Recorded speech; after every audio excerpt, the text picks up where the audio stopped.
Between the shadows of reality and the fringe of our own fears lurks a world of monsters.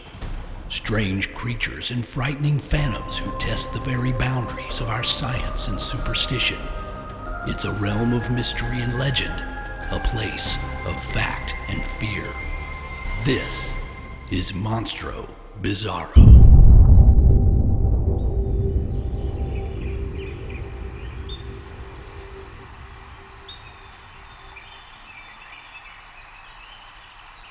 Jeannie Chapman was inside the house when her eldest son came rushing in the door, out of breath and exclaiming that he had seen a big cow come out of the woods near the river. Miss Chapman didn't understand why he was so concerned about a cow, but decided to take a look anyway because he seemed oddly disturbed about the situation. When Jeannie looked out the window, she saw what she first took to be a very large bear at the edge of a field behind the house where it bordered a railroad track. Her other two children, a boy age 7 and a girl age 5, were playing in the field, although they didn't seem to have noticed the animal. Concerned for their safety, Miss Chapman called out to the kids, telling them to come back to the house. They came running. About that time, the animal started walking towards the house. As it got closer, Miss Chapman realized it wasn't a bear or a cow. It was some kind of huge, brown, hair-covered creature that had the ability to walk upright on two legs. She couldn't make out too many facial details at that distance, but enough to see that the face was flatter than that of a bear, with skin that was darker than the color of its body hair. Bears were common in the region where the Chapmans lived, so she had seen plenty of them over the years. This was not a bear. Miss Chapman panicked. She told her eldest son to get a blanket and round up his brother and sister while she continued to observe the strange animal. By now, it had come within 100 feet of the house, still walking on two legs. It looked to be over 7 feet tall, giving Miss Chapman a good reason to be frightened. The eldest Chapman boy finally returned with a blanket and his siblings. Miss Chapman unfolded the blanket and held it in front of the young children to shield them from seeing the creature, or it from seeing them, as they went out the front door and hurried down to the riverbank, where they found cover behind some trees beyond the creature's view.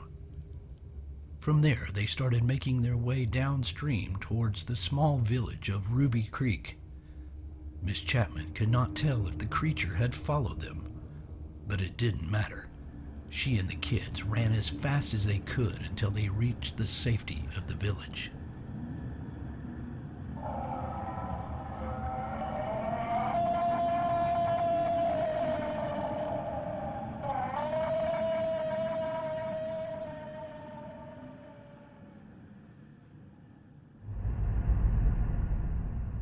Welcome to the podcast. I'm your guide, Lyle Blackburn. I know it's been a while since I offered a new episode, but it's not for lack of good subjects to cover. I've been traveling a lot this year, performing with my bands, doing some field research, and outlining a new book series. And since these episodes take me several weeks to complete, it's often hard to find the time. But alas, here I am with a new entry which I hope you will enjoy. For this one, I decided to explore the classic Bigfoot case known as the Ruby Creek incident. I was reminded of this story while working on the previous episode about the Cowman of Copalis Beach. If you recall, in that episode, the little boy who saw the Bigfoot called it a cowman. In the true account of the Ruby Creek incident, the young boy who first saw the alleged creature described it as a big cow. If you haven't heard that episode, definitely give it a listen. But it doesn't really make a difference if you know the details of that episode to enjoy this one. The point here is that unlike the unverifiable nature of the Cowman of Copalis Beach story, the incident at Ruby Creek was well documented and investigated by actual law officials and several of the early Bigfoot researchers, including John Green and Ivan T. Sanderson. So we have a lot of perspective on Ruby Creek, even though the sighting took place in 1941, years before the concept of Bigfoot was widely known. If you enjoy my podcast series, please consider supporting by making a small donation or grabbing some Monstro Bizarro merch or a book from my online store. The podcast streams for free, so it helps if you can support in some way. You can find more info by visiting my website at lyleblackburn.com or go straight to the store at monstrobizarro.com. Even a little bit helps. But enough of the intro. Let's jump in and explore the complete story surrounding the Ruby Creek incident, which has become one of the most important early reports of Sasquatch in the Pacific Northwest.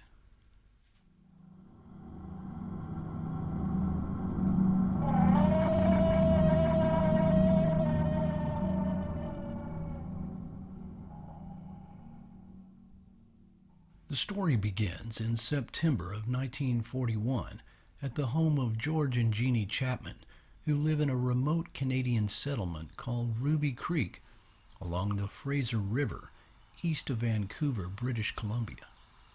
The Chapmans were First Nations Canadians who had lived in the area for many years. They had 3 children at the time, 2 boys ages 9 and 7, and a little girl, Rosie, who was 5. George Chapman worked for the railroad, while Jeannie stayed home caring for the kids and tending to various vegetable crops which were planted on their property. The Chapmans lived in a small wood frame house located near the foot of a mountain among fields and woods not far from the river. They had a reasonably comfortable homestead, yet they were still within the grasp of wild lands that stretched across Canada's westernmost territory. According to various interviews with Jeannie Chapman, which I will cite more specifically as we go, it was a typical sunny afternoon, one that would change their lives forever. George was at work at the railroad depot while she was at home with the kids. The 2 youngest were outside playing in a field behind the house. Suddenly, Jeannie's older son ran inside to tell her about the big cow which had come out of the woods. After determining it wasn't a cow, Miss Chapman ushered her 2 youngest inside while the older son went to fetch a blanket. Over the course of several minutes, Miss Chapman observed the ominous creature as it lurked around the house. Jeannie told author and cryptid researcher Ivan T. Sanderson that the beast stood around 7.5 feet tall, which she could estimate by comparing its height to various fence posts in the field. According to Jeannie, it had a rather small head and a very short, thick neck. In fact, really no neck at all. Its body was entirely human in shape, except that it was immensely thick through its chest, and its arms were exceptionally long. she could not see the feet because they were covered by grass in the field. It had no visible breasts, so Miss Chapman assumed it was a male. She could not be sure, however, since long strands of hair covered its crotch area. Its face was more human-looking than the face of a bear, yet different, with a flatter nose and dark skin on the areas where there was no hair. She noted that the skin on the hands was also darker in color. Once her eldest boy had secured the blanket, Jeannie ushered the kids out of the front door and hurried down to the riverbank, where a high cutback shielded them from the creature's view. From there, they made their way downstream to the settlement of Ruby Creek. Miss Chapman explained that she wanted to cover the kids with a blanket so the creature would not see them. She felt it might come after them if it saw their small size. George Chapman left work at around 6 p.m. and returned home, having no idea what had transpired earlier. When he arrived, he was shocked to find the door to their woodshed smashed in and a 55-gallon drum of salted salmon dragged out and broken open without any sign of a tool being used. He found large, humanoid footprints all around the shed. The same footprints circled the perimeter of the house, suggesting that whatever left them was not merely passing through. At this point, George became alarmed and called out to his family as he desperately searched for them inside the home and in the surrounding area. Mr. Chapman told Ivan Sanderson that he eventually noticed the footprints of his wife and children going down towards the riverbank, so he followed them. When he found more tracks in the sand going downstream, he realized they had probably fled to the village. George said he had heard tales of, quote, big wild men of the mountains since childhood, so he began to fear that one of them had come to their home. Mr. Chapman made his way to the Ruby Creek settlement, where he found his family very shaken up but safe at the home of his father-in-law. After Jeannie explained what happened, the family, along with several men, including his father-in-law, Deputy Joe Dunn of the Whatcom County Sheriff's Office, and S.A. Tifting, one of George's co-workers, returned to the home to investigate. When they arrived, they found no sign of the creature, but could plainly see a multitude of tracks it had left around the home and leading to and from the woods across a potato patch which lay between the house and the river. In its trek across the potato patch, the men found where it had crossed a 4-foot-high wire fence by simply stepping over it. They could also see crushed potatoes as the creature's tracks made their way across the field, then across the river, and eventually disappeared into the heavy undergrowth at the foot of the mountain. Deputy Dunn himself had an interest in what he knew as Sasquatch due to some experiences of his own. He directed the men to measure and outline some of the tracks and to make a plaster mold of the best one. The tracks were human-like with 5 toes, but measured nearly 18 inches in length, far too large to be a human or a bear. There was no evidence of claw marks in any of the tracks, nor could they rationalize them as a bear double step. Whatever this thing was, it had a unique foot structure. Once the investigators dispersed, Mr. Chapman's father-in-law stayed behind to help protect the home while the family got some sleep. Their ordeal was not over, however. Over the course of the following week, the creature returned each night and prowled around the home. George said he knew this because each morning he found fresh tracks. On 2 occasions, around 2 a.m., the Chapman's dogs began barking wildly, though the creature did not harm them. It did not try to enter the home or the woodshed on any of the other visits.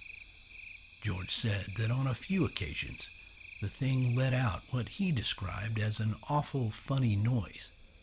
It sounded something like a gurgling whistle. In the end, the whole experience turned out to be too much for the Chapmans, so they abandoned the home shortly thereafter and moved elsewhere. Whatever happened, it was scary enough for them to leave their once peaceful home in the countryside, a home they had worked hard to build.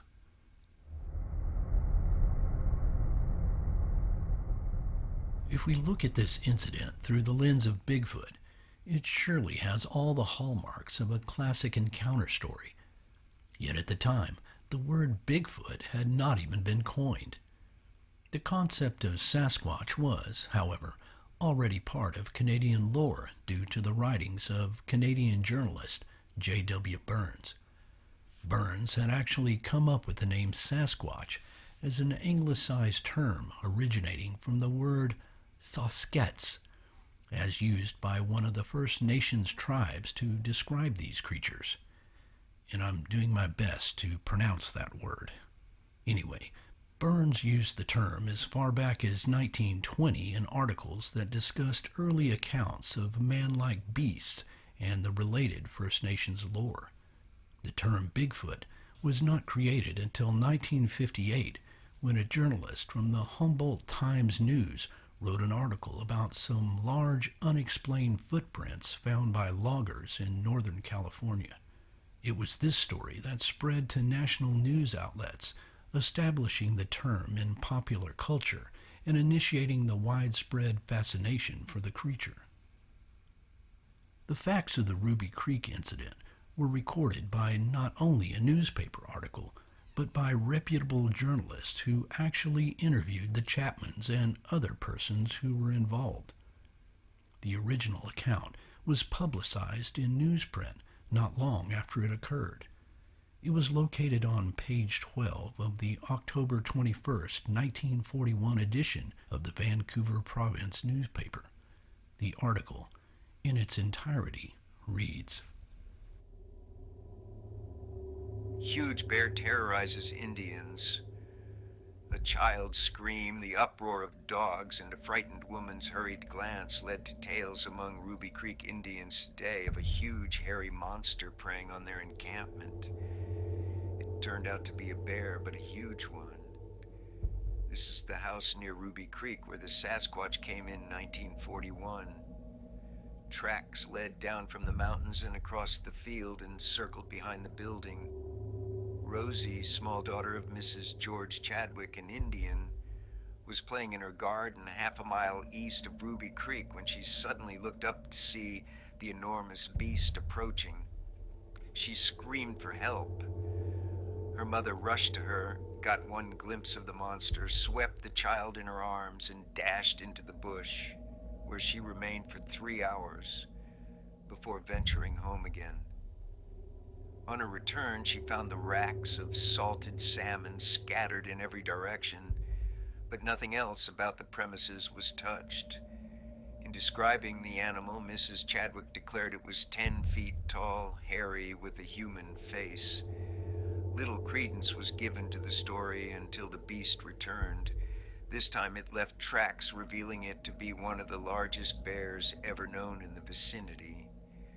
Its hind footmarks measured 8 inches across and 18 inches long. The span between the strides was 5 feet. The Indians have requested the assistance of a game warden to destroy the monster. You may have noticed a few discrepancies in the details recorded in the news article that varied from my synopsis of the story. That's because, where possible, I recounted the details documented by Ivan T. Sanderson and John Green, who variously spoke to the Chapmans themselves, and in the case of Green, several associated witnesses and family members. Newspapers at the time were prone to some exaggeration and mistakes, so I felt the other interviews, especially when cross-compared, were probably more accurate. For example, the newspaper recorded the family's name as Chadwick, not Chapman. Not very solid journalism. The article also says the creature was 10 feet tall, which differs from Miss Chapman's later estimates. It also states in the headline that it was a bear, when it stands to reason that Miss Chapman would have known what a bear looked like, and even if it had given her reason to flee the home, why would she then describe it as being something that was not a bear, and that had 18-inch tracks and a flat face? Not to mention, half a dozen people saw the tracks and agreed that they were not those of a bear. Yet the article seems insistent that it was merely a bear. Ivan Sanderson was a British biologist and a writer who studied reports of unknown animals and is considered to be one of the founding fathers of cryptozoology. He interviewed Miss Chapman and documented his observations about the case in an article published in True magazine in March 1960. This interview was important to clarify and expand the details of the case. John Green was also key to the preservation of facts. If you're not familiar with John Green, he was one of the first journalists to take Bigfoot sightings seriously and wrote some of the best of the early books about the subject, including On the Track of the Sasquatch in 1968 and Sasquatch, The Apes Among Us in 1978. Green has since passed away, but he did some great work and went on to influence guys like me to write my own books on the subject. Green lived in Harrison Hot Springs, not far from Ruby Creek, and was able to interview the Chapmans themselves, one of Jeannie's cousins, the son of Sheriff Deputy Joe Dunn, and S.E. Tifting, who had personally seen the tracks. Green stated that he believed these people were truthful, but took the additional step of having them sign sworn statements that their stories were true and agree to be cross-examined by a local magistrate. Green's interview with S.E. Tifting is very important in deciding if this animal could have been a bear or if it was something like a Sasquatch.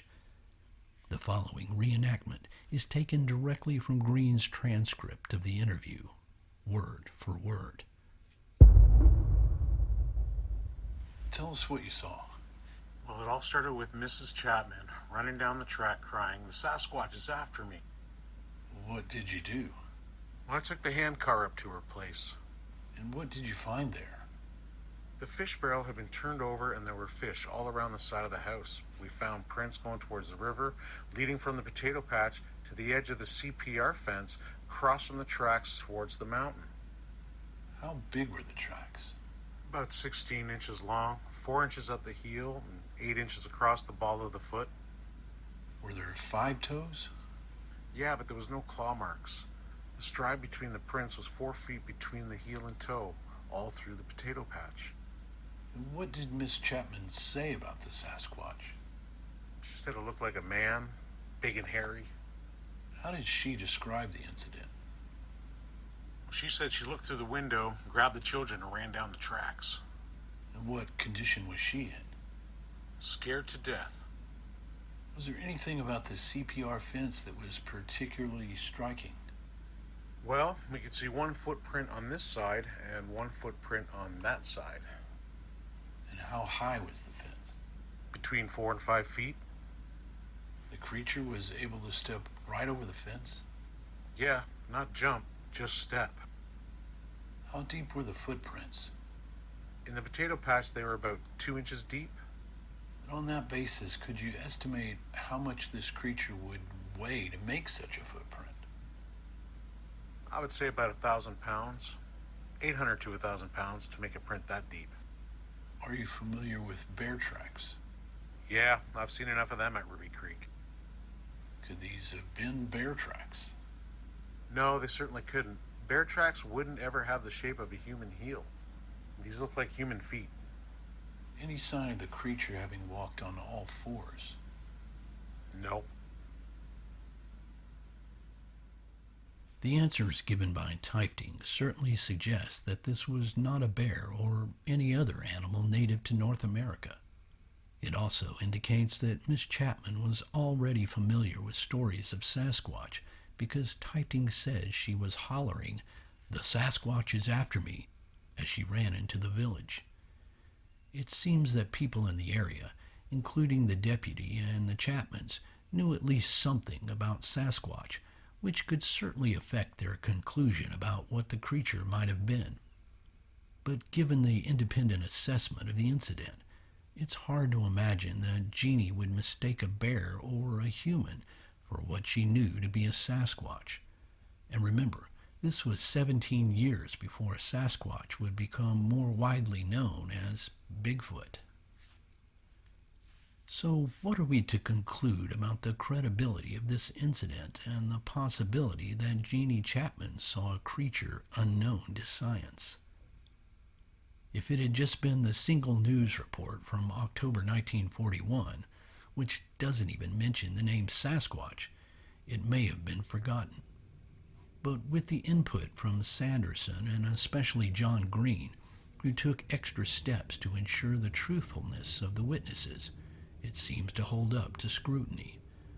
Some of the details provided by Miss Chapman in the original news article and various interviews conducted nearly 20 years later differ somewhat, but after so many years, details do become fuzzy, and more importantly, the newspapers at that time tended to play up the excitement of a story while providing a common explanation when perhaps there is none to be given. I don't think this is a major red flag since the stories are essentially the same with some minor differences.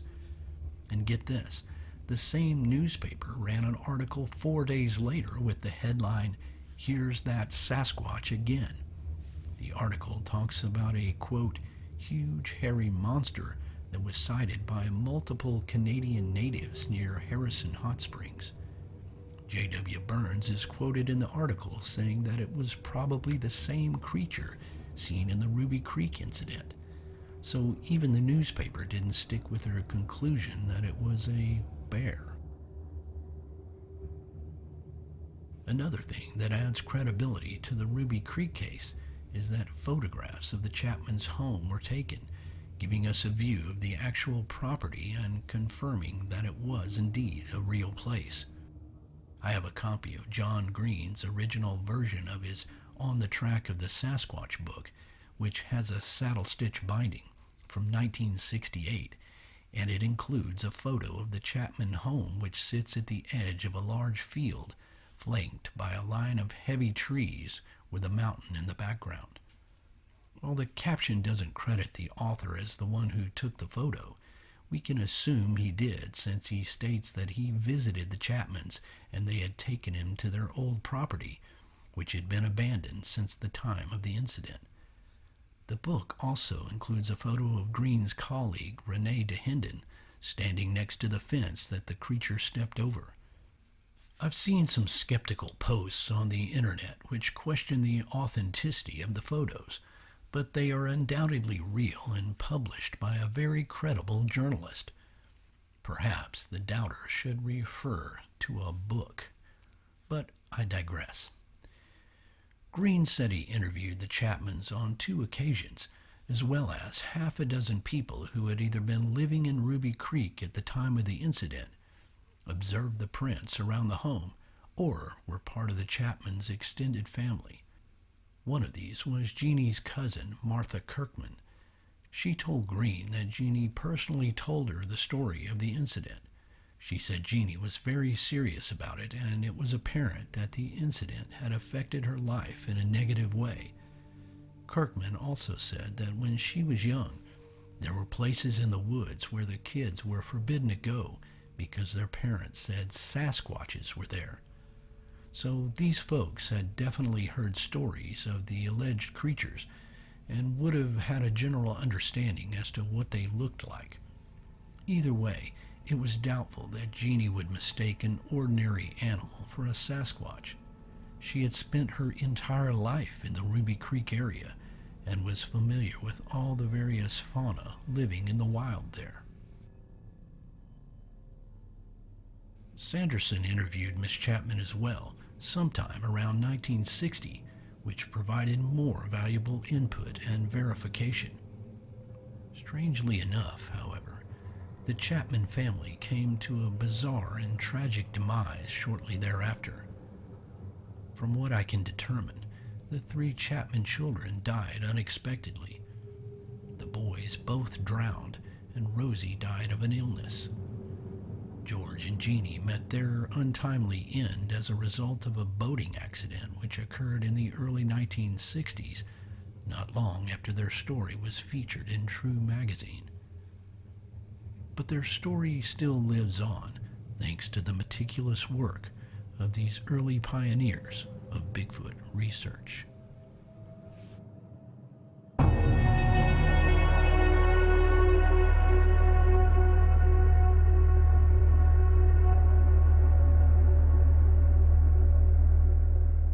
That sound means it's time for a Monstro mail. However, instead of reaching into the inbox for a question, I'm going to use this opportunity to say a few words about my late friend, Dr. Jeffrey Meldrum, who passed away on September 10th of this year, 2025, at the age of 67.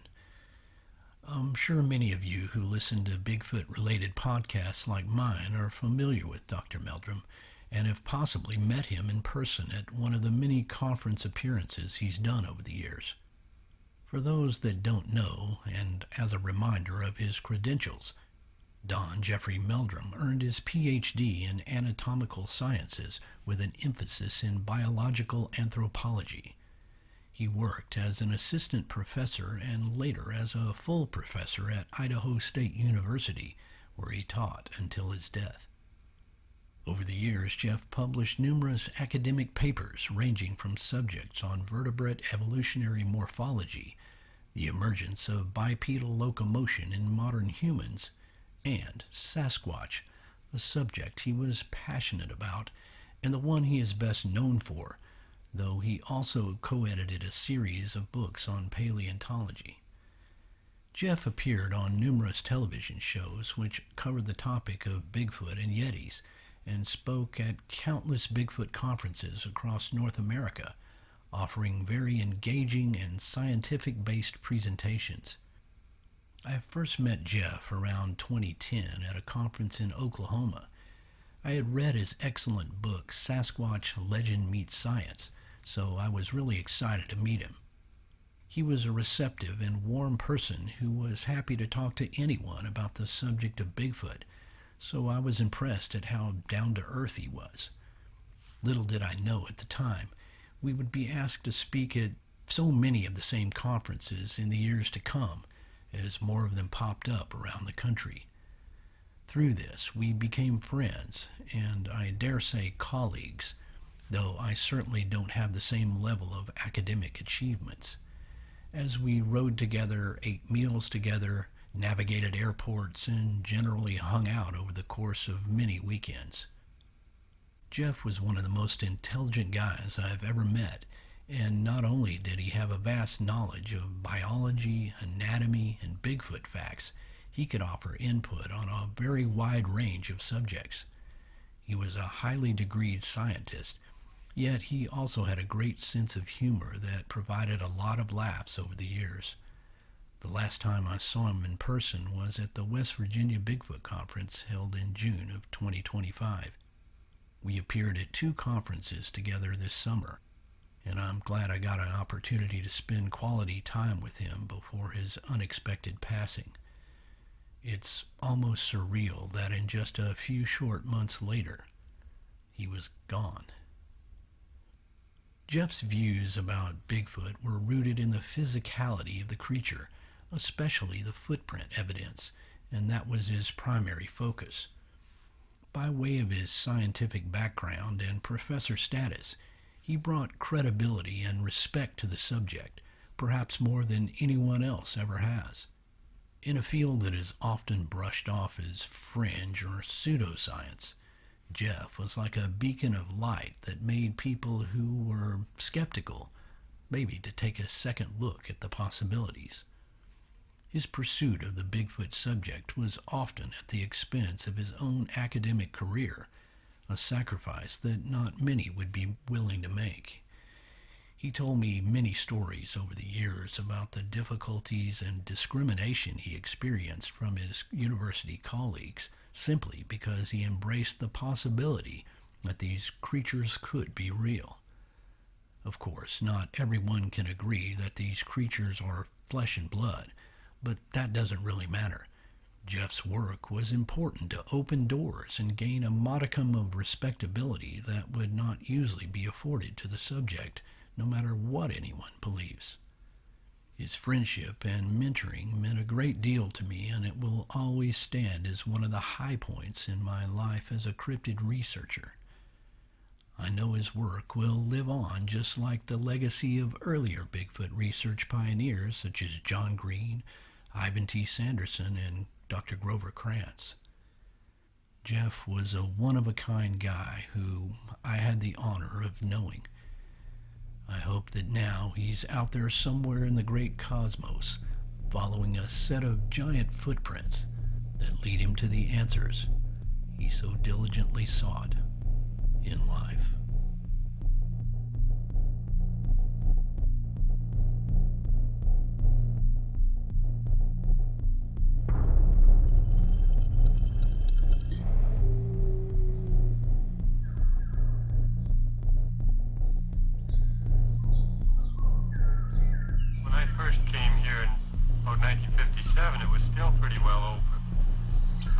this has grown up since then. So what happened at that time was that Mrs. George Chapman lived in a house down by the river behind me here. She was in the house and the children were outside. One of them came in and told her that there was a cow coming out of the woods. So she looked out and she saw this man-like thing, but about 8 feet tall and completely covered with hair like a bear. And she knew it to be a Sasquatch. This was, quite a well-known thing to the Indian people. And she was frightened, so she took the children, ran down to the river, and then through the graveyard, which is right behind me here. Ran on down to Ruby Creek. She knew it to be a Sasquatch.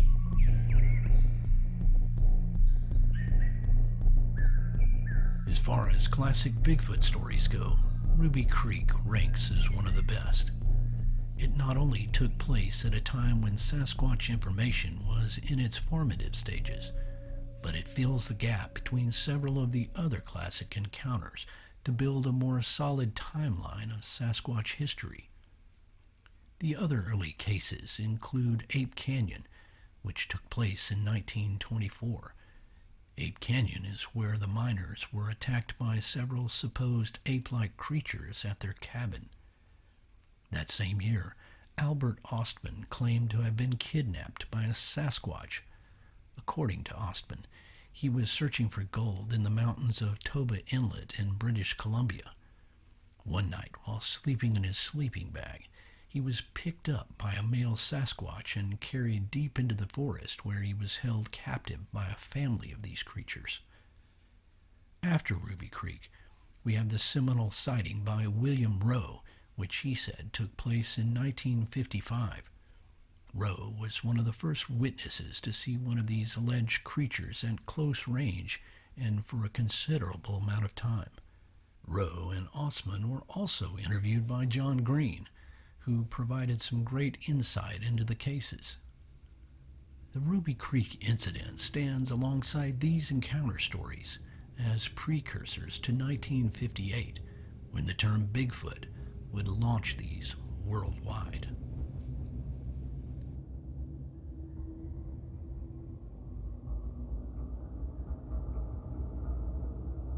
Did a Sasquatch visit the Chapmans' home in the fall of 1941? There is no way to prove or disprove what Jeannie Chapman said she saw. But there's no doubt she believed she saw something that was neither a bear nor a person, yet was walking upright and covered in hair. Many people saw the footprints, so there's no denying those were there. It's hard to imagine that Miss Chapman would go to the trouble or even have the means to create a bunch of huge tracks that would fool everyone. Tracks that stepped right on some of their potatoes, crushing them. These folks lived in hard times, so I find it highly unlikely that she would destroy precious food just to pull off a prank. If it were a bear, it preferred to walk entirely on 2 legs for long periods of time and fooled a woman who was very familiar with bears. Not to mention, it managed to leave numerous foot impressions larger than any other bear and without a single claw mark. So if we rule out bears and hoaxes, there's not much left to explain what happened that day in Ruby Creek, provided you believe in the possibility of Bigfoot. It's been over 80 years since Miss Chapman saw the creature. One would think that the mystery surrounding these alleged beasts would have been solved in all this time. Yet it remains one giant step ahead of science. Perhaps the creature seen in and around Ruby Creek has passed on, but its ancestors live on, struggling to survive in seclusion, free of human captivity or bullets. Like John Green and many others like me who have spent time studying this phenomenon, I hold out hope that someday we will have the answers as to what is still one of the greatest mysteries of all time. A mystery that holds its ground in the shadowy realms of Monstro, Bizarro.